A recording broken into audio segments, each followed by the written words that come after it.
Dans cette vidéo, on va calculer des dérivées partielles. On va calculer les dérivées partielles d'une fonction en 3 dimensions.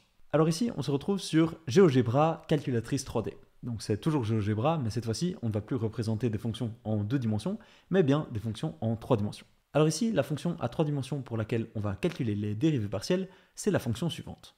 On a ici f de x1, x2, donc c'est ici une fonction qui prend deux variables en entrée, qui est égale à x1 fois x2 plus 2x1 moins x2. Ça, c'est notre fonction en 3 dimensions. On voit ici une nappe et on va calculer les dérivées partielles de cette fonction. Petite pause pour vous informer que cette vidéo, ce n'est qu'une petite partie d'un cours sur les dérivées bien plus complet. On y parle des notions de base des dérivées, on apprend comment dériver presque n'importe quelle fonction, on voit ce que sont les dérivées secondes et les dérivées partielles, et on fait plein de démonstrations et d'exercices. Si vous voulez accéder au cours complet, qui a un prix vraiment abordable, le lien est dans la description. Merci, on peut reprendre la vidéo. Alors ici, je ne suis pas un grand fan de la couleur, on va vite changer la couleur en bleu. Voilà, c'est déjà mieux. On a ici cette fonction, et donc on va calculer les dérivées partielles de cette fonction.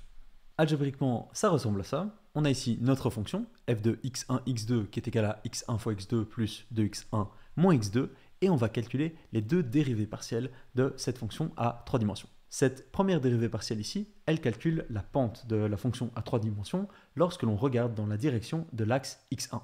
Ici, la deuxième, forcément, elle calcule la pente de la fonction à 3 dimensions lorsque l'on regarde dans la direction de l'axe x2. Alors, on va commencer ici par le calcul de cette première dérivée partielle. On va regarder dans la direction de l'axe x1 et on va calculer la pente de la fonction en tout point. Alors, avant de le faire pour tous les points, on va d'abord se simplifier un petit peu la tâche. Et ce que l'on va faire ici, c'est fixer x2. On se retrouve sur GeoGebra pour que je vous montre à quoi ça correspond de fixer x2. Voilà ce qu'il se passe lorsque je fixe x2 à la valeur 2. Ici, j'ai noté ici x2 égale 2 et GeoGebra, il m'a tracé ici un plan. Vous voyez ici un plan et ce plan, il se situe exactement à 2 sur l'axe ici vert, l'axe vert étant l'axe des x2. Donc ici, on a fixé x2 à 2, c'est-à-dire qu'on ne va considérer que l'intersection entre ce plan et la fonction à 3 dimensions. On voit ici que l'intersection entre cette fonction à 3 dimensions et le plan, c'est une ligne ici, on voit une ligne qui passe, et c'est pour l'instant sur cette ligne qu'on va se focaliser. Ici, on se focalise sur tous les points de notre fonction à 3 dimensions pour lesquels x2 égale 2. Et ça correspond à l'intersection entre le plan qui a été dessiné ici sur GeoGebra et la fonction ici en 3 dimensions. Alors, on remarque que l'intersection entre cette fonction en 3 dimensions et le plan, ça nous donne une ligne. Et une ligne, en quelque sorte, c'est une fonction à 2 dimensions.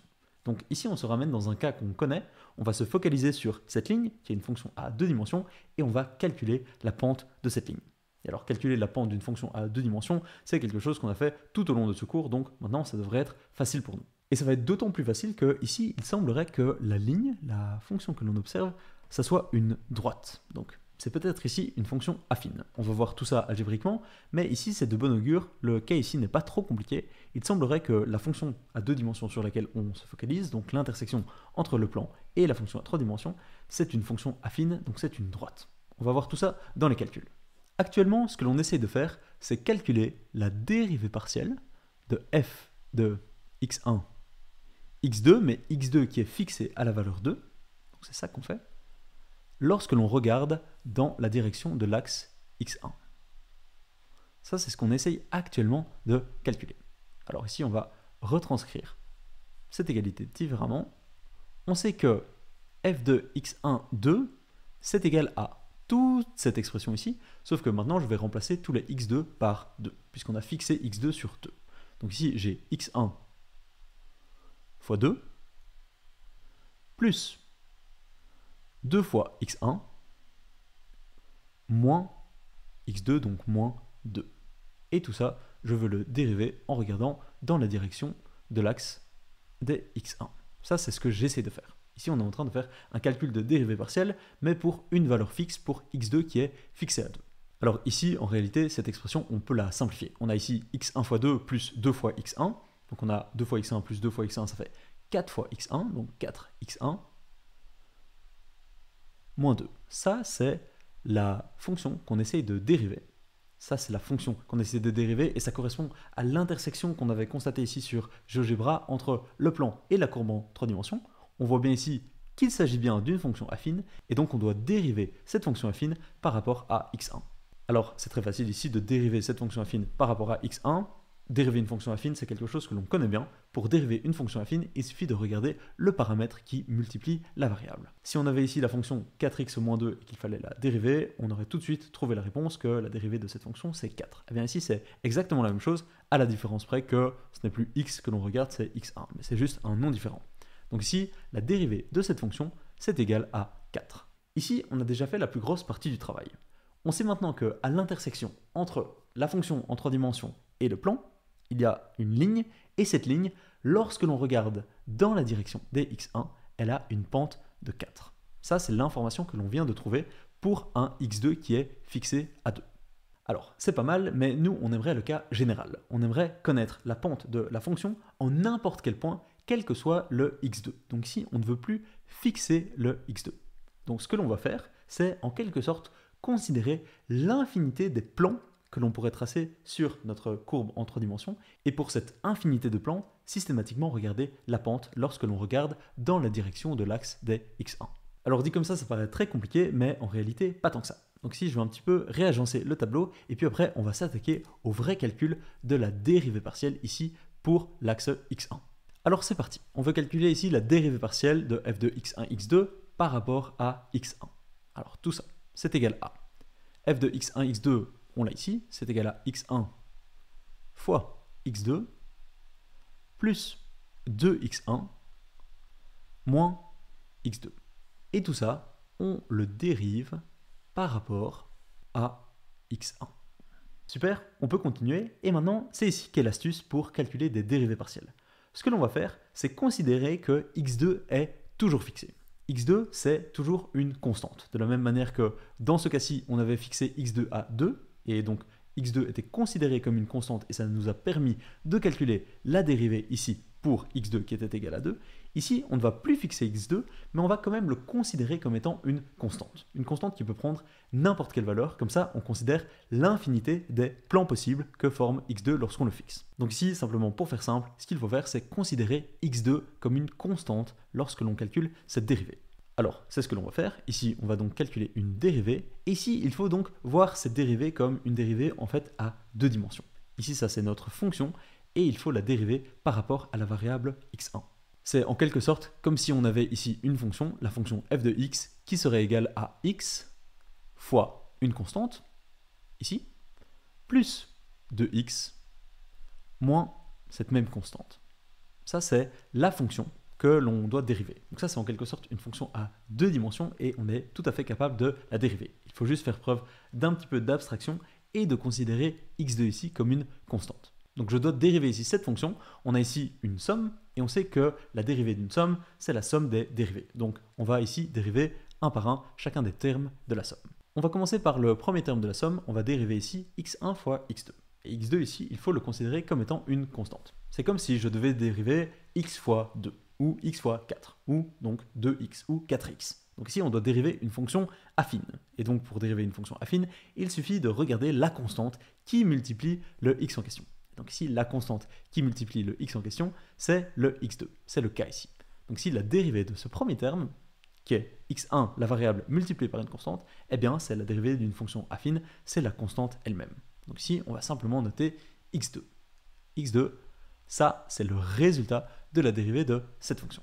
On passe maintenant au deuxième terme, 2 fois x1, il faut dériver 2 fois x1, et ici encore, on a x1 qui est multiplié par une constante. Alors ici, c'est plus facile à visualiser parce que la constante, c'est une vraie constante, ici c'est la constante 2, mais donc on va simplement calculer cette dérivée, et 2 fois x1, eh bien, sa dérivée, c'est 2. Donc ici, on va rajouter 2 pour le calcul de la dérivée. On a calculé ici la dérivée du deuxième terme, et enfin, on va calculer la dérivée du troisième terme. Alors ici, notre troisième terme, c'est moins x2. Alors ici, encore une fois, il faut voir moins x2 comme une constante. Il faut dériver cette constante. C'est comme si on nous demandait de dériver moins 2, ou moins 4, ou moins 1000.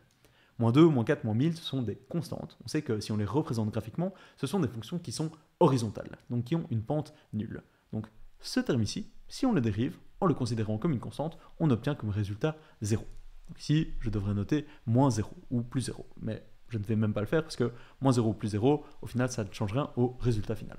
Et ici, on en a fini avec notre calcul des dérivées partielles. La dérivée partielle de cette fonction à 3 dimensions, lorsque l'on regarde dans la direction de l'axe des x1, c'est x2 plus 2. Cela signifie que si je me place sur cette fonction à 3 dimensions, et que, disons, je me place en x2 est égal à 0, donc je vais sur la montagne, je vais en x2 est égal à 0, je regarde dans la direction de l'axe des x1 et je calcule la pente que je vais calculer, elle sera égale à 0, puisque je suis en x2 est égal à 0, plus 2, 0 plus 2, ça fait 2. Donc la pente à cet endroit-là, si je la calcule, j'obtiendrai 2.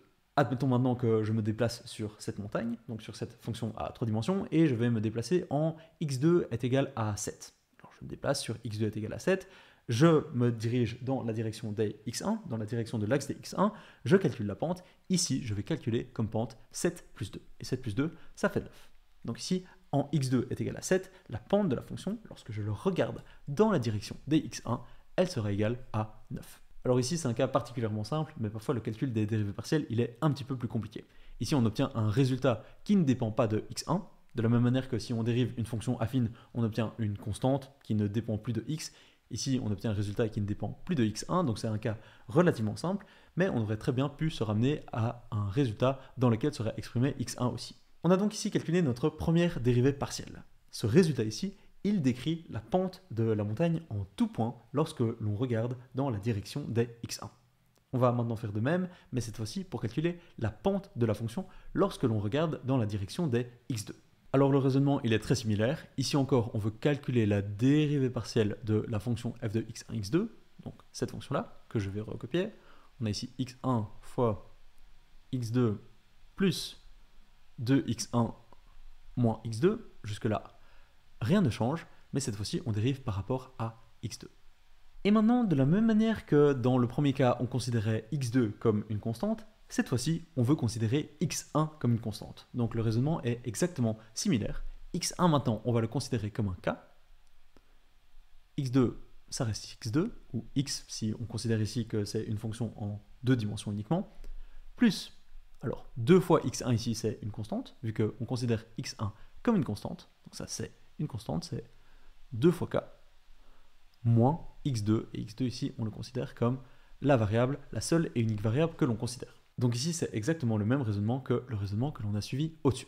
Et maintenant on est en mesure de calculer cette dérivée partielle.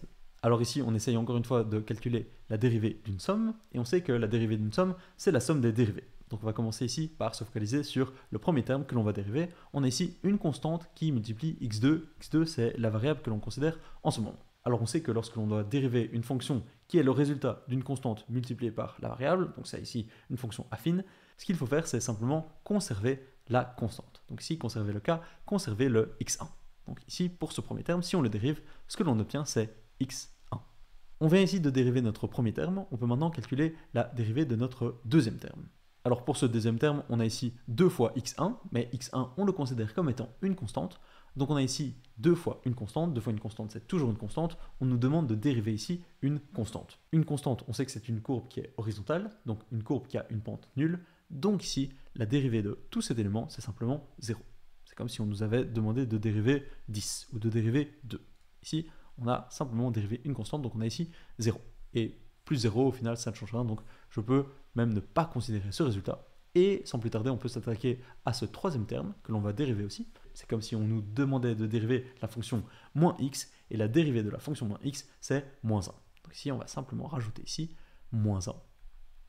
Et on en a fini avec notre calcul de dérivée partielle. Cette expression ici, elle nous renseigne sur la pente en tout point lorsque l'on regarde dans la direction de l'axe x2. Donc admettons ici que je veuille calculer la pente de la fonction en regardant dans la direction des x2 lorsque x1 est égal à 0. Donc ce que je vais faire, si je me situe sur cette montagne, cette fonction à 3 dimensions, c'est je vais me balader jusqu'à arriver à x1 qui est égal à 0. Je vais ensuite me tourner pour regarder dans la direction des x2 et je vais calculer la pente. Et ici, la pente que je vais calculer, c'est 0, moins 1. Et 0, moins 1, ça fait moins 1. Donc au final, ici, j'observerai une pente qui est descendante. Si j'avance de 1 pas vers l'avant, je vais descendre de 1 pas vers le bas. Ça, c'est la manière avec laquelle on peut interpréter ce résultat. Ici encore, si je veux connaître la pente de la fonction, toujours dans la même direction, mais cette fois-ci pour un x1 qui est égal à 1000, Eh bien, je vais me déplacer sur la montagne, je vais aller en x1 égale 1000, et je vais calculer la pente. Et ici, la pente que je vais trouver, ça sera égal à 1000 moins 100, donc 999. 999 pour les Belges. On vient ici donc de calculer notre deuxième dérivée partielle, et donc au final, on a réussi à calculer les deux dérivées partielles de cette fonction à 3 dimensions. Comme vous le voyez ici, calculer des dérivées partielles, fondamentalement, ce n'est pas vraiment différent de calculer des dérivées classiques avec des fonctions à 2 dimensions. Il faut juste faire preuve d'un petit peu d'abstraction et considérer certaines variables comme des constantes. Ça, c'est plutôt une bonne nouvelle. Ça veut dire que maintenant, si vous avez compris le raisonnement ici, vous êtes en mesure de calculer des dérivées partielles pour n'importe quelle fonction. Le raisonnement ici, il tient pour des fonctions à 3 dimensions, mais aussi pour des fonctions à 4 dimensions, 5 dimensions et même 1000 dimensions. Le raisonnement est exactement le même. C'est aussi une bonne nouvelle parce que ça veut dire qu'on n'a pas besoin d'apprendre de nouvelles formules. Que l'on travaille avec des fonctions à 2, 3, 4 ou 1000 dimensions, la liste de formules que l'on a vues dans ce cours, elle est suffisante. C'est maintenant tout pour cette vidéo sur le calcul de dérivées partielles. Alors, pour être très clair ici, cette vidéo, elle n'a pas la prétention de voir le sujet des dérivées partielles de fond en comble. Ici, c'est une introduction aux dérivées partielles. J'ai essayé de vous faire sentir ici le raisonnement à tenir lorsque l'on travaille avec des dérivées partielles, mais c'est simplement une vidéo d'introduction. Ce cours, il se focalise sur le calcul des dérivées pour des fonctions à 2 dimensions, mais maintenant, vous connaissez au moins le raisonnement à suivre pour calculer des dérivées partielles pour des fonctions à 3 dimensions, 4 dimensions ou même 1000 dimensions. Cette vidéo, elle clôture cette 5e session du cours. On se retrouve dans la prochaine vidéo pour faire des exercices. À très vite.